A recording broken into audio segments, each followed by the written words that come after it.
It was the middle of the night, and Sarah was home alone. Her parents had gone out of town for the weekend, leaving her to take care of the house. She didn't mind being alone, but something felt off tonight.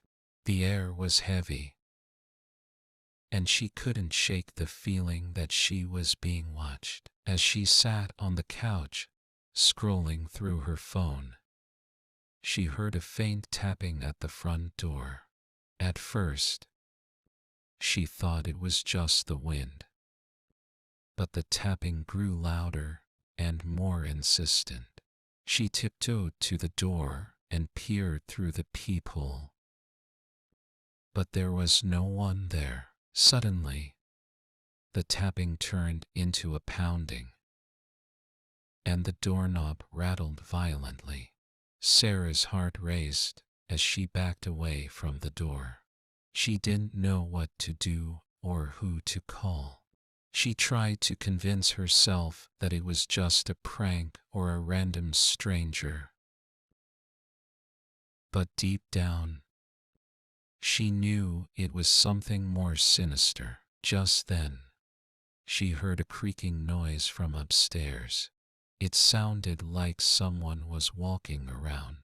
Sarah grabbed a kitchen knife and crept up the stairs, trying to be as quiet as possible.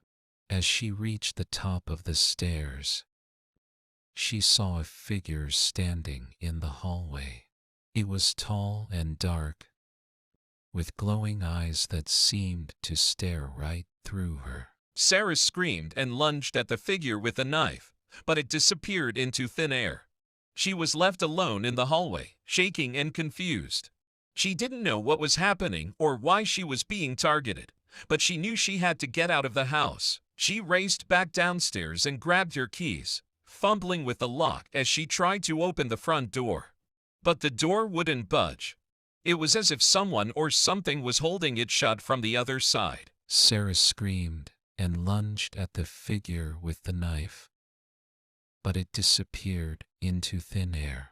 She was left alone in the hallway, shaking and confused. She didn't know what was happening or why she was being targeted, but she knew she had to get out of the house. She raced back downstairs and grabbed her keys, fumbling with the lock as she tried to open the front door. But the door wouldn't budge. It was as if someone or something was holding it shut from the other side. Sarah was trapped, alone in the house with whatever was stalking her. She knew she had to fight back or face a fate worse than death. With a deep breath, she stood her ground and prepared for the worst, hoping to survive until morning when her parents would return. The house was quiet now, and Sarah could hear her own heartbeat pounding in her ears. She felt trapped and vulnerable, but she wasn't going to give up without a fight. She searched the house for anything she could use as a weapon, but all as she made, the figure started moving towards her, and Sarah knew she had to act fast. She lunged at it with the broom, but it passed right through the figure, like it was made of smoke. Sarah stumbled and fell to the ground, dropping the broom. The figure, "I've been waiting for you." Sarah closed her eyes, trying to block out the fear and panic that were threatening to overwhelm her. She took a deep breath and gathered all of her courage. When she opened her eyes, the figure was gone. She scrambled to her feet and ran towards the front door, but it still wouldn't budge. She was trapped, and she knew it. She was going to have to face whatever was stalking her head-on. She turned around and saw the figure standing at the top of the stairs. It started walking towards her, its footsteps echoing through the silent house. Sarah braced herself for the worst, but at the last second, she remembered something her grandmother had told her. Evil can't stand the power of love, her grandmother had said. Sarah closed her eyes and thought about her family, her friends, and all the people she loved.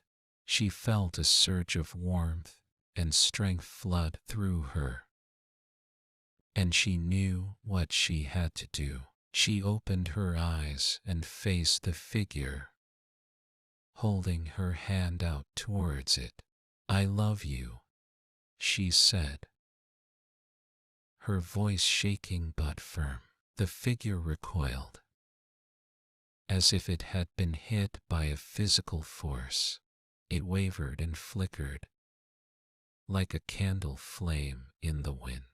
Sarah kept repeating the words, "I love you," over and over, and the figure grew weaker and weaker, until it finally disappeared into nothing. As the first light of dawn began to filter through the windows, Sarah finally managed to calm down enough to call her parents.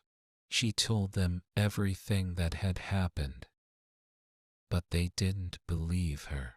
They chalked it up to an overactive imagination and a lack of sleep. But Sarah knew what she had experienced was real, and she wasn't going to let anyone dismiss her fears. She did some research and discovered that her house had a dark history. It had been the site of a brutal murder years before, and some people claimed that the victim's ghost still haunted the place. Sarah didn't know if she believed in ghosts or not, but she knew that something evil had been in her house that night. She wasn't going to let it get the best of her, though. She made a promise to herself that she would never let fear control her again. Years later, Sarah still lived in the same house, but she wasn't afraid anymore. She had learned to face her fears head-on and to never give up. She had also learned that sometimes the scariest things in life can teach us the most valuable lessons.